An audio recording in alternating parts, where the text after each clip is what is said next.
కారం రంగు రుచితో ఉంటుంది. ఆచి మిరపపొడి అదరగొట్టే కారం రంగు రుచి.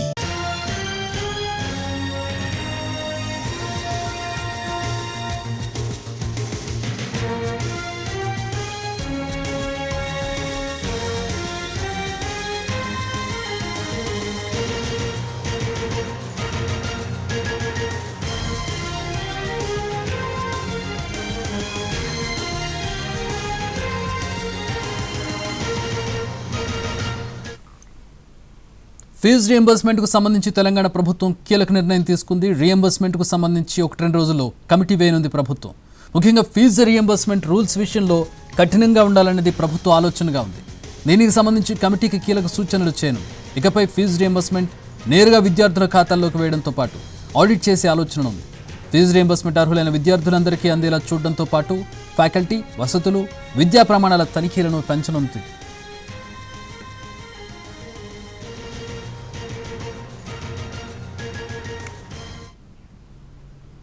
రైట్, మా ప్రతినిధి చారి జాయిన్ అవుతున్నారు ప్రభుత్వ నిర్ణయానికి సంబంధించి. చారి, ఒక నిర్ణయం తీసుకున్నట్టుగా కనపడుతోంది. నిన్న ఉప ముఖ్యమంత్రి భట్టి కూడా ఒక స్టేట్మెంట్ ఇచ్చారు దీనికి సంబంధించి. ఏంటి, ఎట్లా ఉండబోతోంది నిర్ణయం?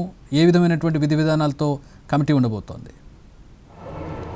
నిన్న కళాశాల యాజమాన్యాలతో సమావేశంలో జరిగినటువంటి చర్చలో ఇది కూడా కీలకమైనటువంటి అంశము. కమిటీ వేయాలనేది నిర్ణయానికి వచ్చింది ప్రభుత్వం. ఇదే విషయాన్ని డిప్యూటీ సీఎం భట్టి విక్రమార్క కూడా స్పష్టం చేశారు. అయితే ప్రభుత్వం వ్యూహాత్మకంగా అధికారులతో మాత్రమే కాకుండా ఈ కమిటీలో కళాశాల యాజమాన్యాలను కూడా చేర్చాలని నిర్ణయం తీసుకుంది.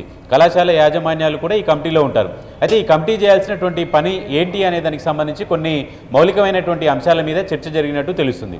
ఒకటి, ఫీజు రియంబర్స్మెంట్కు సంబంధించినటువంటి విషయంలో అనేక కళాశాలలు కేవలం ఫీజు రియంబర్స్మెంట్ని బెనిఫిట్ పొందడానికి మాత్రమే అన్నట్టుగా కళాశాలలు నడిపిస్తున్నాయి. దీంతో అందులో ఆ కాలేజీల్లో విద్యా నైపుణ్యం కావచ్చు, ఫ్యాకల్టీ కావచ్చు, లైబ్రరీస్ కావచ్చు, ల్యాబ్ కావచ్చు, ఇలాంటి ఏవి ఉండకుండానే విద్యార్థికి ఇంజనీరింగ్ పూర్తి చేసినట్టు ఉంటుంది. కళాశాలకి ఫీజు రియంబర్స్మెంట్తో డబ్బులు వస్తున్నాయి.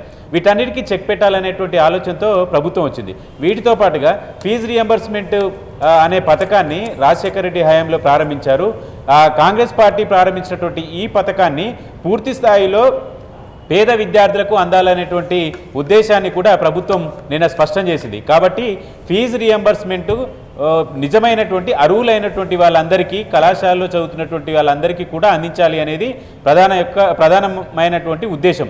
దాంట్లో భాగంగానే ఏ కాలేజీలో ఏ విద్యార్థి చదువుతున్నారు, అతనికి ఫీజు రియంబర్స్మెంట్ అర్హుడా అనేటువంటి అంశాలు, వివరాలన్నింటినీ కూడా తీసుకొని పేరెంట్స్ పేరుతోటి జాయింట్ అకౌంట్ తీసుకొని ఆ జాయింట్ అకౌంట్లోనే ఈ ఫీజు రియంబర్స్మెంట్కి సంబంధించినటువంటి డబ్బులు వేయాలనేటువంటి ఆలోచన ఒకటి.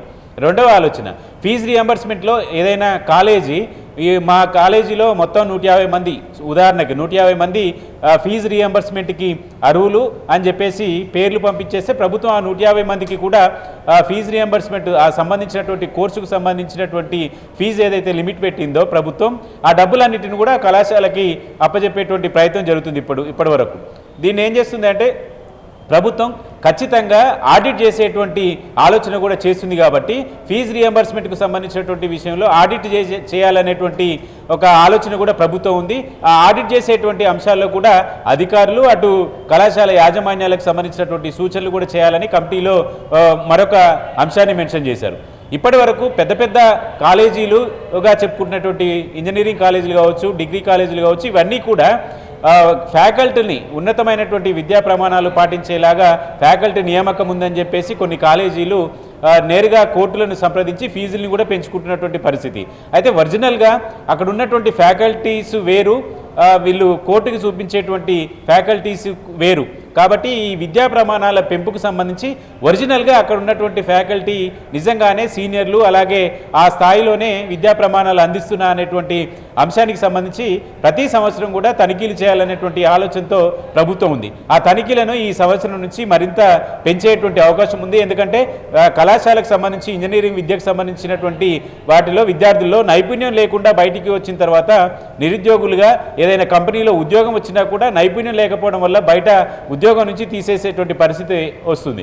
కాబట్టి వీటన్నిటికీ చెక్ పెట్టాలనేటువంటి ఆలోచనతో ప్రభుత్వం ఉంది. కాబట్టి ఈ కమిటీ కూడా ఈ 3 కీలకమైనటువంటి అంశాల మీద ఫోకస్ చేయాలనేటువంటి ఆలోచనతో ఉంది. దానికి అనుగుణంగానే ప్రభుత్వం కమిటీ వేయాలనుకుంది. ఇదే విషయాన్ని నిన్న కళాశాల యాజమాన్యాలకు కూడా డిప్యూటీ సీఎం బట్టి విక్రమార్క, మంత్రి శ్రీధరబాబు ఈ 2 అంశాలని చాలా స్పష్టంగా చెప్పారు.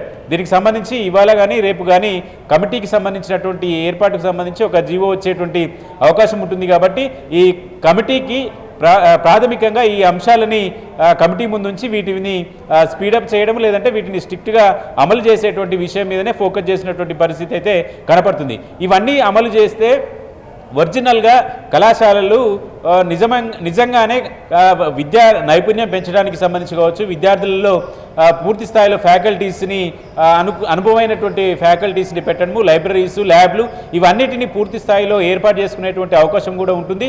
విద్యార్థులకు కూడా కరెక్ట్గా బెనిఫిషరీకి మాత్రమే ప్రభుత్వం ఫీజు రియంబర్స్మెంట్ ఇచ్చినట్టు ఉంటుంది. కళాశాలలు కొన్ని కాలేజీలు ఫీజు రియంబర్స్మెంట్ కోసమే పనిచేసినటువంటి కాలేజీలు అన్నిటికీ కూడా ఇది చుక్కెదురయ్యేటువంటి పరిస్థితి ఉంటుంది. కాబట్టి వీటన్నిటినీ చాలా క్రమశిక్షణగా పద్ధతిగా నిర్వహించాలనేటువంటి ఆలోచనలో భాగంగా ప్రభుత్వం ఈ కమిటీని వేయబోతోంది. All right, thanks for the updates Chari.